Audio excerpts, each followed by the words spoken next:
ברוכים הבאים לעונה השנייה של הסדרה לקראת שבת. הגענו לפרק התשיעי ואנחנו מקווים שתתברכו מהשיחה ומההלל. בפרק זה סשה וליליאן משוחחים עם מנו וענת על השילוב של עבודה בשירות המשיח וחיי משפחה. הם מספרים על האתגרים ועל הפרי שבעשייה. לסיום, שיר הלל בהדרכת יעל. צפייה נעימה.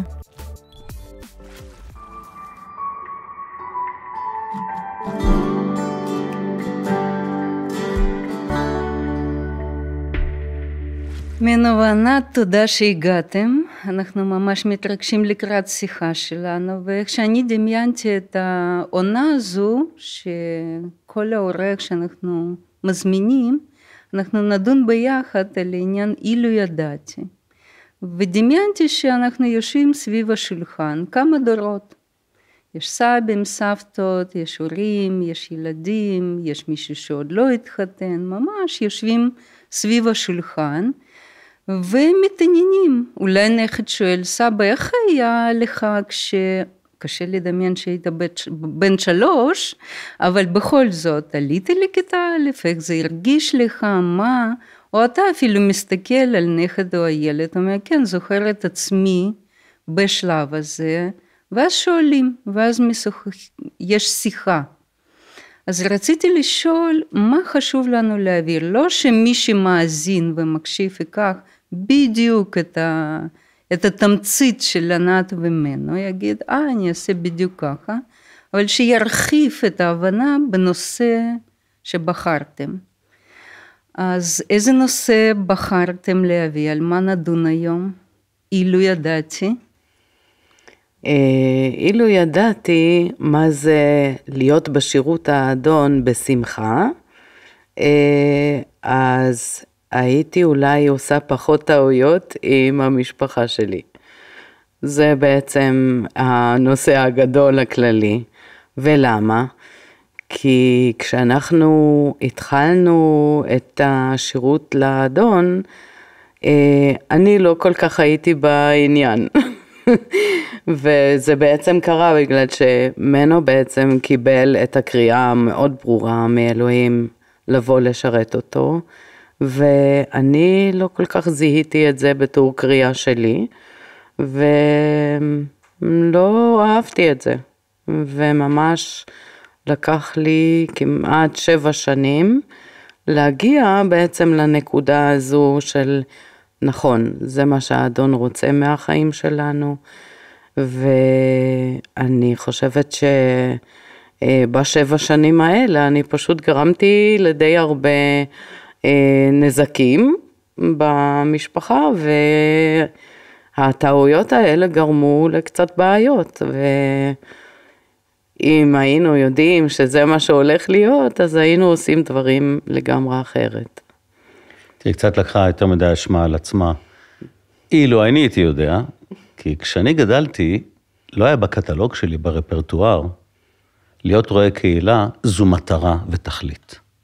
החיים שלי, לפחות אני לא בניתי את זה, אלוהים כן, בדיעבד אני יכול לראות את זה, אבל זו לא הייתה המטרה שלי. היא התחתנה עם טכנאי אלקטרוניקה.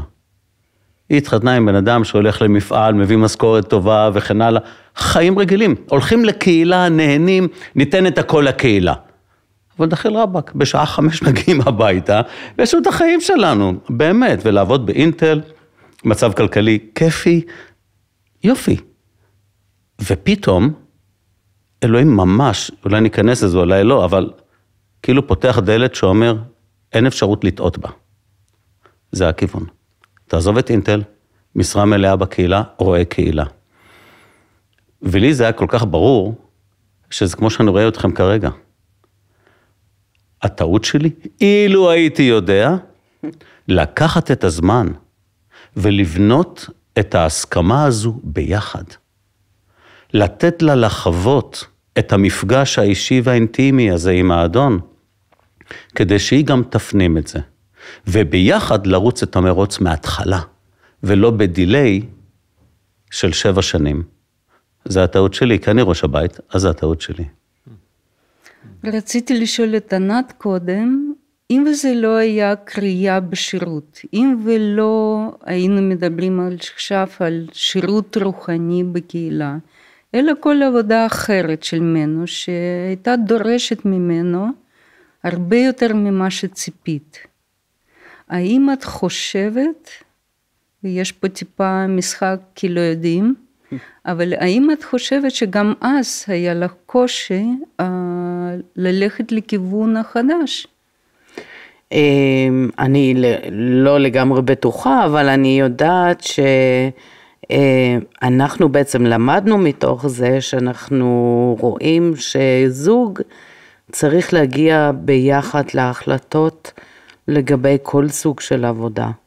זה לאו דווקא רק בשירות, אני חושבת שגם אם אחד מבני הזוג רואה שלא טוב לו בעבודה שהוא נמצא בה והוא רוצה להחליף עבודה, זה כן צריך להיות משהו שהזוג מדבר עליו, משהו שהם מגיעים ביחד למסקנות.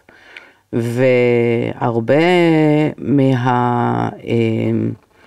מהתסכול של בן אדם במקום עבודה או דברים שהוא לא מרוצה מהם, אלו דברים שמשפיעים על המשפחה באופן כללי, על הזוגיות, על איך האווירה בבית. אז אני חושבת שכל שינוי שהוא צריך להיות משהו שהזוג מגיע ביחד למסקנה, וזה דורש שיחה וגם תפילה, וגם אולי התייעצות עם עוד אנשים מסביב, שיש להם חוכמה ושיכולים להוסיף. כאילו להבנה של מה נכון. ומעניין, אחרי ששניכם אמרתם אילו ידעתי, המסקנות שכל אחד הגיע בגיל של היום, זה דווקא להסתכל לכיוון השני, ולעשות משהו שונה שלשני יהיה נוח יותר, קצב נכון יותר, כי את אומרת שזה לא לא היה צריך ללכת את הדרך, אבל הייתי יכולה לשרת בשמחה גדולה יותר. אולי לא מההתחלה, אבל גם לא לקחת 7 שנים עד שמגיעים.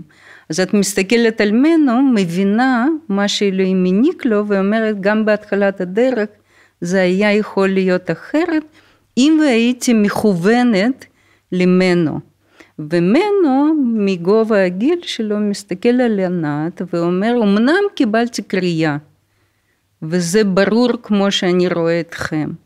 הייתי צריך יותר להסתכל לכיוון של ענת, ולא לוותר על הקריאה, אבל לפתח את הקצב שמתאים לענת. אז מה שלמדתם והייתם עושים שונה היום, זה ההתכוונות, לאן מסתכלים, כשלאחד זה ברור כן, ולשני זה ברור לא, באותה רגע ובאותה נקודה. זה נכון, אבל שוב, חלק מהאמצעים או הדברים שהיום אני רואה בדיעבד, שהייתי יכול לעשות, זה, שוב, צריך להבין את הרקע. בלי הרקע וההקשר, זה לא היה עוזר. מדובר על 35 שנים אחורנית. בשלושת העשורים האחרונים, קהילת האדון בישראל התפתחה בסדרי גודל. בסדרי גודל. זאת אומרת, שאני הייתי ילד, הלכתי לקהילה וגודל גוף המשיח בכל ישראל היה מקסימום 500 איש. בכל הקהילות, אני לא מדבר על איזושהי קהילה אחת, מקסימום 500 איש. ולכן זה משהו אחר. וכשנפתחת קהילה, מדובר פה על חלוציות. ואתה בא עם ראש שמוכן להקריב. ואתה צריך להבין, שאתה מסתכל אחורנית, ואתה צריך לראות את אשתך והילדים, הם צריכים להיות באותו אוטובוס מאחוריך, ולא בקרון השמיני. וזה הכישלון שלי. היום אם אני מסתכל על זה, נכון, להיות חלוץ אין ברירה. דור חלוצי, ראשוני, נותן יותר, הוא שוכב על הגדר. אבל במקום לבוא יותר מדי מוקדם, היית יכול לבוא שעה מוקדם, זה בסדר. במקום לרוץ 2 קילומטר קדימה, תרוץ קילומטר קדימה, זה בסדר, עדיין זה חלוצי. אבל זה אני יכול לומר היום. זה מה שאני עושה כרגע עם הדור הצעיר של השמשים והזקנים לעתיד בקהילה. מאפשר להם הרבה יותר, קחו יותר חופש, דואג לזה וכן הלאה. אם יש קושי, אני אמלא את כל החורים השחורים שלכם, תביאו אליי, יש לי יותר זמן, כן? קל להגיד מה הייתי עושה, אני כבר לא אעשה, אבל לפחות אני יכול להכין את הדור הבא, ולתת את כל המידע הזה, כדי שיעלו על פחות מוקשים.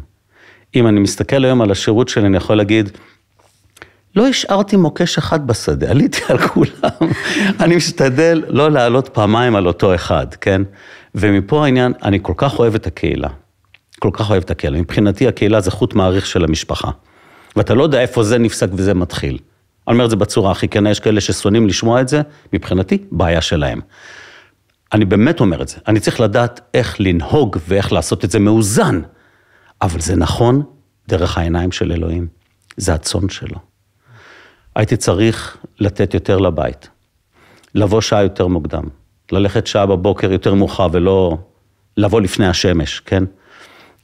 ברגע שילדים אומרים לי, תראה אבא, כשאנחנו קוראים לך צריך משהו, אתה אומר עוד מעט.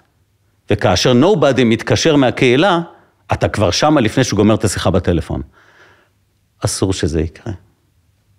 צריך לאזן את זה.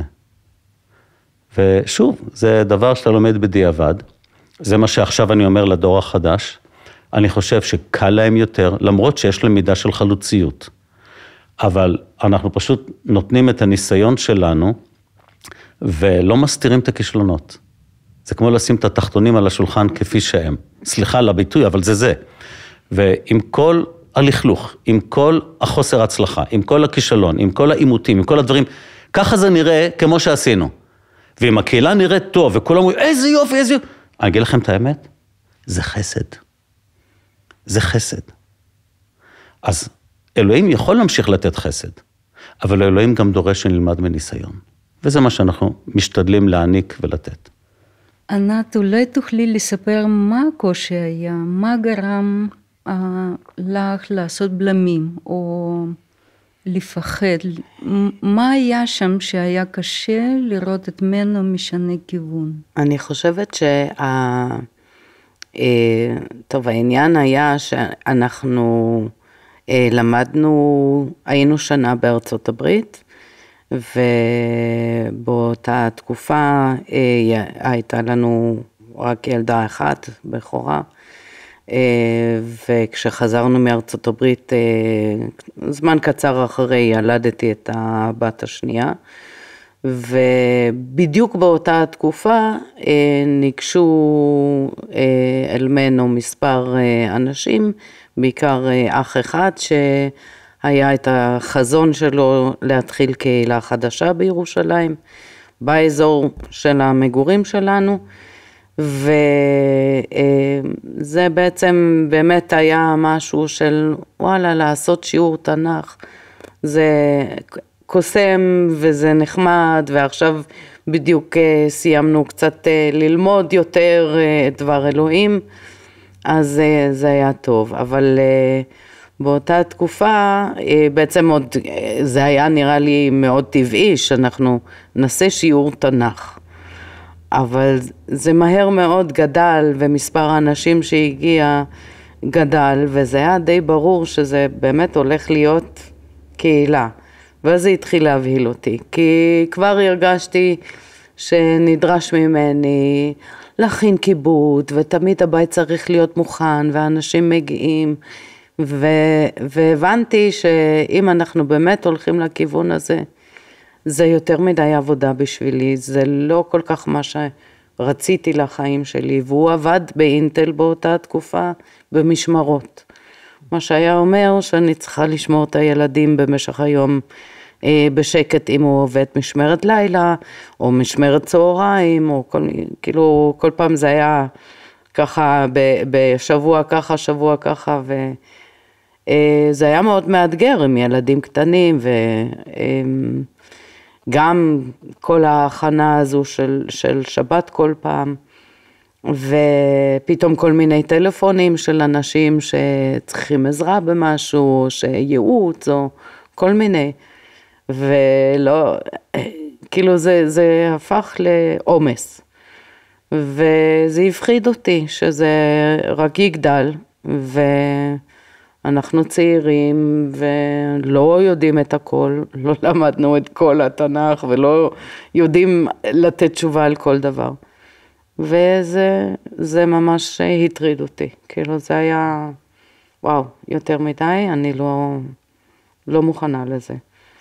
אבל האנשים שבאו מסביב וראו את המתנה של בנו, איך הוא מלמד, ואיך הוא נהנה להכין את השיעורים, וטוב בזה, הם לא בעצם רצו כל כך לשמוע את המצוקה שלי, הם אמרו, לא, זה יהיה בסדר, אבל את רואה את המתנה, ודי הלחיצו אותי. וזה כאילו היה מין מנגנון הגנה עצמית.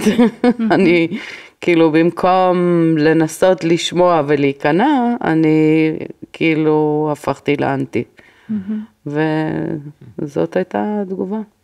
לפעמים מניסיון שלנו בעבודה עם זוגות במשבר הנישואין שהם בשירות מלא, בהרבה מקרים הם גם מספרים, נשים לפחות, שגם לא רק אנשים מסביב, אבל גם בעל, כשאת מחלקת ואת אומרת עד כמה בודד לך, או עד כמה את לבד, עד כמה את כבר לא יכולה יותר, לפעמים הוא בתשובה אומר, מה את מתלוננת? תסתכלי על עשרות אנשים, את תעצרי מה שאלוהים יכול דרכי לתת לעשרות האלה, או למאות האלה, כאילו איפה המצפון שלה? את עם הצרכים של יחיד, וזה מכביד עליה, כי היא מסורי נפש, גם ככה, האם אני נתקלת משהו רוחני, והאם אני זאת שצריכה, מה קורה איתי, ואם גם בעל מוסיף, זה ממש לא עוזר, זה שנים של אשמה, מרירות, עוינות, לאלוהים גם כן, איך אתה לא דואג לי ולקטנים שלי שגם במשבר, ואתה נותן דרכו למאות אנשים מה שאנחנו לא מקבלים. זה דרך מאוד לא פשוטה, ללוות את הבעל שקיבל קריאה מאלוהים עצמו, שהבוס הוא לא רק בוס, הוא מישהו שראוי לשרת, ראוי לתת את הכל. זה כנראה גם מכביד מאוד, בשיחות בין בעל ואישה, אם והוא גורר אותה, לפחות לא להתלונן, אם לא לשתף פעולה איתו ביחד.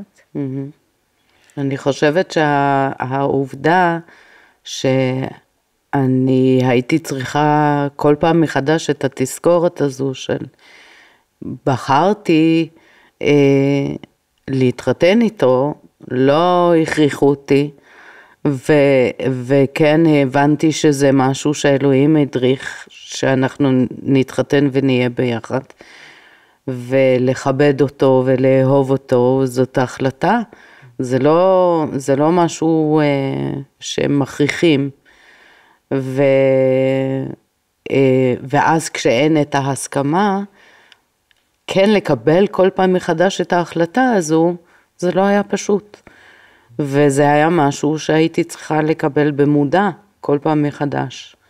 ואני חושבת שזה מין קטע שהוא לא מובן מאליו. אני חושבת שהרבה אנשים לא חושבים על זה ככה, שזה החלטה מודעת של לכבד ולאהוב. במיוחד כשלא מסכימים בעצם על הדרך שהולכים. והיה לי קושי עם זה, באמת. ואני חושבת שהיום אני עדיין לפעמים צריכה להזכיר לעצמי, אוקיי, יש דברים שאני מחויבת להם בגלל שאני מאמינה שאלוהים שם אותנו ביחד. וזה משהו שהוא מאוד חשוב, שאני יכולה לעמוד בזה ולהעביר את זה לכל מי שגם מסביב, שההחלטה היא החלטה מודעת. של כבוד ושל אהבה ושל לראות את השירות הזה בתור ברכת אלוהים. שוב, אני חוזר לחלק לפני כן, חלק הבדיעבד, כן לקחת יותר זמן עם אשתי, כן לקבוע זמן לחופש. כל העולם לוקח חופש, חוץ ממך. אם אתה לוקח חופש, אתה צריך להרגיש אשם, או בחופש גם להיות פנוי לעשות את כל השיחות. זה בדיעבד. משתדלים היום קצת לפצות יותר, זה נכון. אבל אני חושב, אילו זה היה בתקופה הראשונית יותר, שהיה את הזמן של החופש לבוא ולחלוק תסכולים, או משהו כזה, גם לי יותר להיות בוגר, להקשיב, זה היה ממתיק את הגלולה. בהחלט שכן. היום זה יותר שונה. אני לא הייתי יכול לומר שאני אצפה את זה לבחור בגיל 30 שמשרת כרועה. זה דבר שבא עם הגיל. אני בא הביתה 10 בלילה, שוטט דם מבחינת שעות העבודה, כן? מתחיל בשעה 6:30, אחרי 15 שעות מגיע הביתה, ואנשים מרגישים שהם יושבים בבית ליד הטלוויזיה, ועכשיו בא להם לשאול שאלה. בוודאי אפשר להתקשר למנו ב10. היום זה לא בדיוק ככה. והיום אני יכול לבוא ולומר, זה לא הזמן, אל תעשה את זה שוב. מקרה קיצוני, יום שישי, 2 בבוקר, לפני שבת. ענת, היא תני לה לבשל ב4 בבוקר, היא פנתר, כן? הבקרים לא, מה שנקרא, הכיף שלה, אבל לעבוד בלילה זה יופי. אז אנחנו במטבח, ב2 בבוקר, אני יודע לעזור, פתאום מקבל טלפון. מנו, איך אומרים בעברית? וואי, הוא העלה לי את הסעיף. אמרתי לו, הטלפון שלי פתוח, כי אני רואה קהילה. יש לי אמא סיעודית, ויש קהילה שאולי מישהו עלול להיות בצרה. אבל זה לא בשביל מילון. אני נותן את זה כדוגמה, שאנשים מתקשרים עכשיו לדברים לא ענייניים, היום יש לי יותר את האומץ לבוא ולומר, ממש לא מתאים, אל תעשה את זה שוב. בתקופה הראשונית הייתה הרגשה, כאילו אנשים חושבים שרואה קהילה, זה או הסמרטוט או העבד של כולם. אתה 24 שעות, 7 ימים בשבוע, באונליין. ואנחנו נחליט מתי טוב לנו. כי בהרבה מקרים, לא כולם, הרבה מקרים אנשים רק מסתכלים על המטר המרובע שלהם, מה נוח להם, מה מתאים להם, ואתה לא בדיוק בספקטרום שלהם. אז היום, עם הגיל ועם הניסיון, אתה יכול לבוא וגם לומר, זה לא יפה, אל תעשה את זה שוב. כן, אני מבין לחלוטין, וזה באמת, אתה מתאר תרבות מסוים, שהייתם חלוצים, זה תרבות אחר, ולמדת מה שלמדת. היום תרבות אחר גם. היום אולי יש אפילו נטייה לברוח מאחריות, ומה שאתה תיארת, יותר סביבי הכל. גם של הקהילה, אנשי קהילה, אני מניח שזה גם משפיע במנהיגות. אז איך, אתה השתמשת באיזון, איך לא ליפול לשם ולא לשם, איך לשמור את האיזון, מה יכול לעזור בימים שלנו לשמור את האיזון? לשמוע את האדון, לציית לו, אבל לא לאבד את אשתך. קודם כל, תודה על השאלה, היא מאוד חשובה. אחד מהלקחים זה להציל סמכויות כמה שיותר מהר. למצוא את האנשים עם המתנה הנכונה בקהילה, ופשוט לתלמד אותם מהיום הראשון שהם הגיעו לקהילה, לא לחכות 10 שנים, כבר מההתחלה.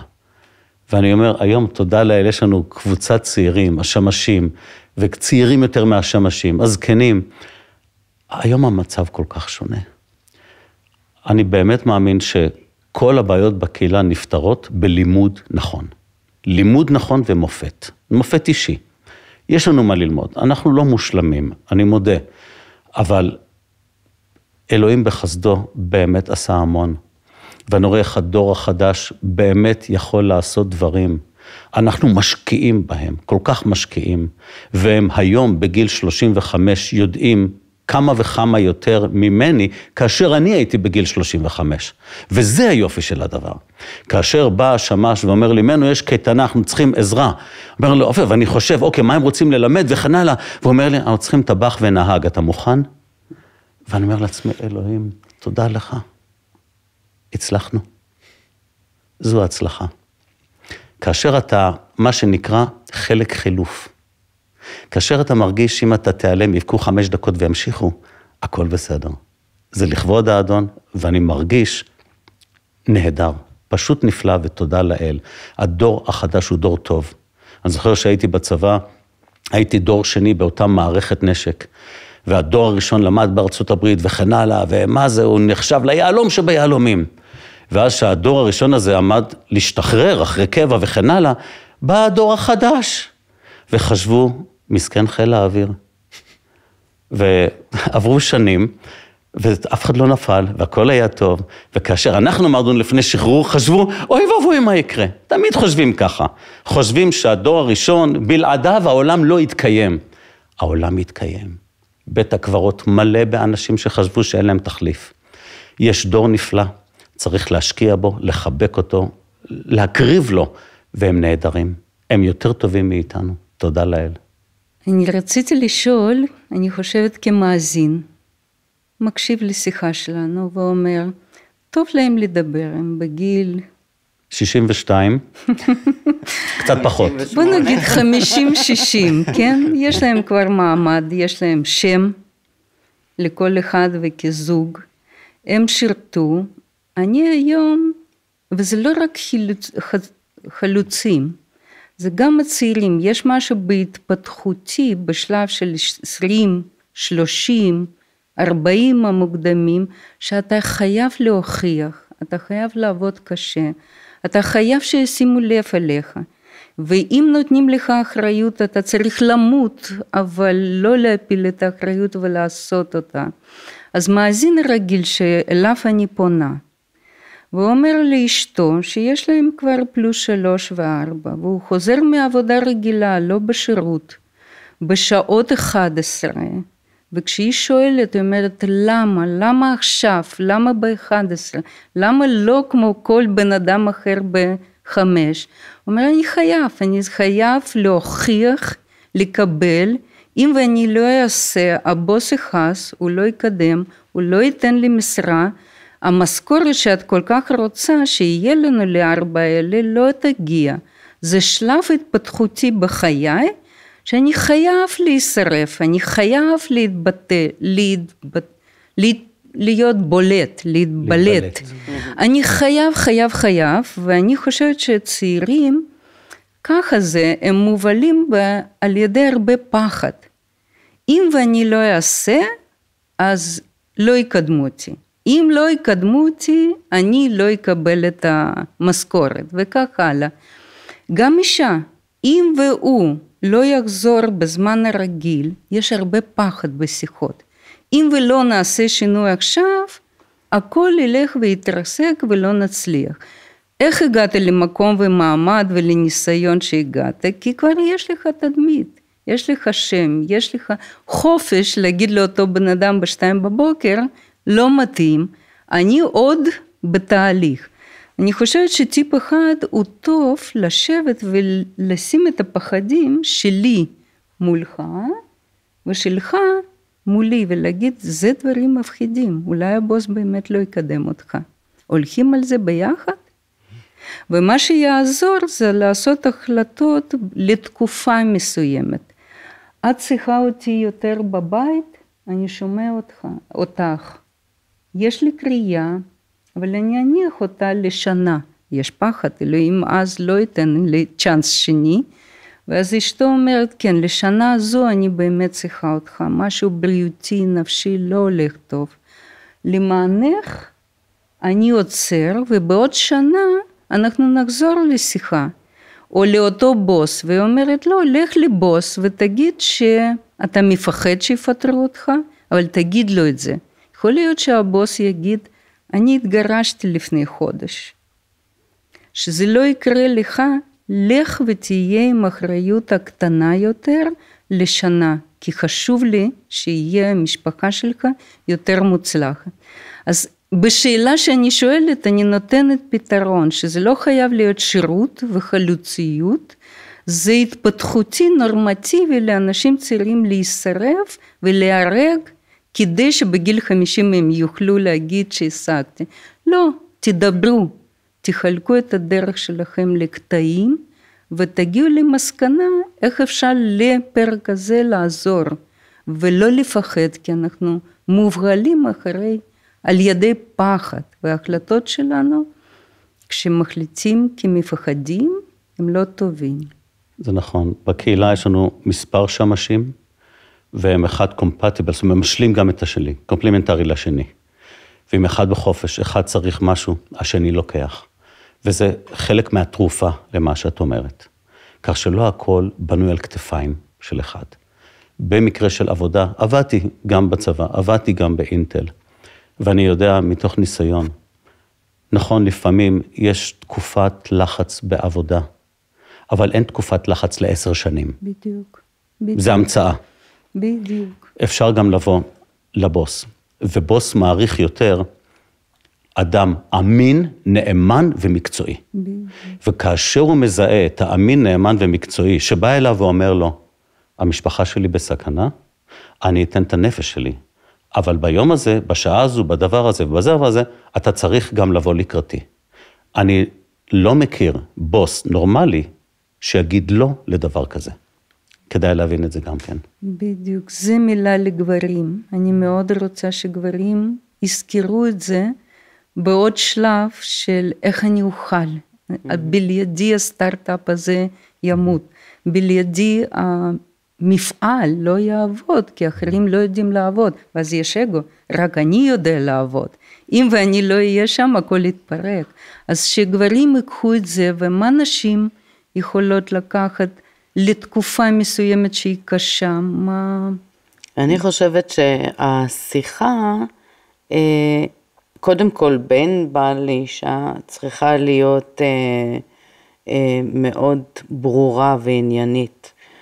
דווקא במה שהבעל מפחד, גם שקשה לבעלים להגיד, יש דברים שהם מפחדים, ומה היא מפחדת, וכן להשוות את הדברים האלה, ולנסות להגיע להבנה של מה כן אפשר לעשות. אולי זה לא צריך להיות דרישה של לוותר לגמרי על איזשהו מאמץ להוכיח את עצמך, אבל כן לשים לזה גבולות. מצד שני, אני כן חושבת שמאוד חכם לחפש את השיח עם עוד אנשים מסביב שיש להם ניסיון, שאולי עומדים באותו מצב, ולנסות לקבל עצה ממישהו שגם עובר את אותם הדברים, או שלפחות עבר את זה אולי כבר, או שיש לו דבר חכם להגיד בעניין. אני תמיד חושבת שעצות רבים היא חוכמה יותר גדולה, ורק מהמקום הזה שלנו לא היה כל כך עם מי לשבת, כי לא היו אנשים באותו גיל, באותו מצב, כשאנחנו היינו צעירים יותר. אני היום רואה את זה אחרת, ואני רואה את כל הצעירים ואת כל דור ההמשך הזה, כי אני רואה את זה בילדים שלנו. אז אני חושבת שהם בורחו בזה שיש להם חברים בני אותו גיל, עם משפחות, עם ילדים, שכבר נמצאים בו גם בשירות או לא בשירות, זה לא משנה כל כך. אבל שיש להם את הביחד הזה, את האפשרות להיפגש ולהתייעץ ולהיות יותר חכמים ביחד, בוא נגיד ככה. הבן שלנו ואשתו לומדים ייעוץ מקראי, ועכשיו אנחנו מקבלים ייעוץ מהם. כן. וזה מאוד מרענן. כן. שנייה, אני אחשוב על משפט. היה נחמד איתכם, תודה ואם לא? אז העריכה, אמר עריכה, כן, זה בסדר. כן, אפשר להוריד את הכל. טוב, כמובן שלא נתנו כל הטיפים האפשריים, כמובן שלא נכנסנו לעומקים בכל מגירה שיש, אבל היה טוב להתחיל לדבר על זה, לשים על השולחן, ולהגיע לאיזשהם מסקנות שהן אולי הכי חשובות להעביר בתור התחלה. אז מנו וענת, תודה רבה. תודה רבה לכם. תודה לכם. ושיהיה שבת תודה. שלום לכולם. שיהיה שבת שלום.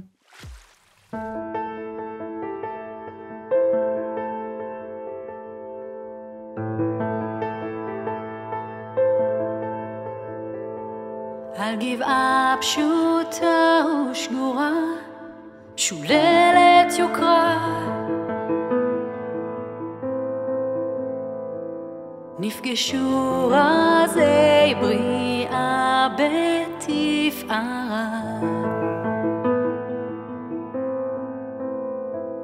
שם מקדם בחר אדוני מלך עולם, קורבנו של בנו יהיה עבור כולם. מחר אלוהים במרומי המרומים, אל הארץ ירד בן האל קורבן תמים,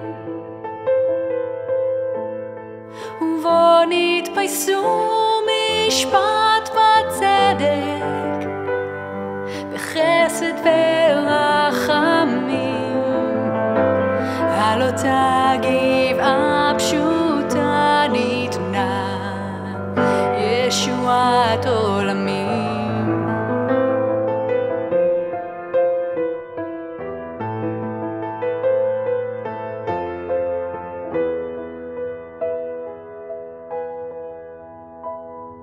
על גבעה פשוטה ונטושה ספג בושה,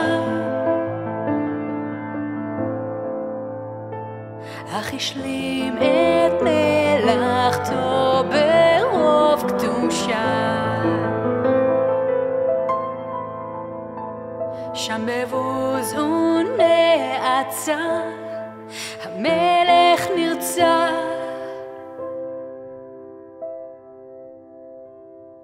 את האב לעדים קורבנו ריצה. מחר אלוהים במרומי המרומים, אל הארץ ירד בן האל קורבן תמים, ובו נתפייסו משפט וצדק, בחסד ורחמים, על אותה גבעה פשוטה ניתנה ישועת עולמים. מחר אלוהים במרומי המרומים, אל הארץ ירד בן האל קורבן תמים, ובו נתפייסו משפט וצדק, בחסד ורחמים, על אותה גבעה פשוטה ניתנה ישועת עולמים.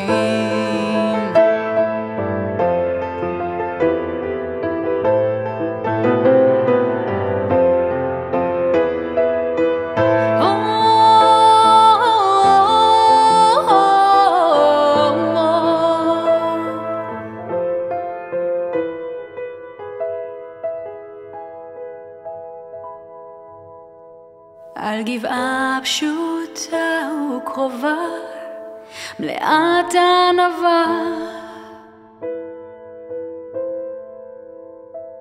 יום אחד במלוא הוצגה האהבה,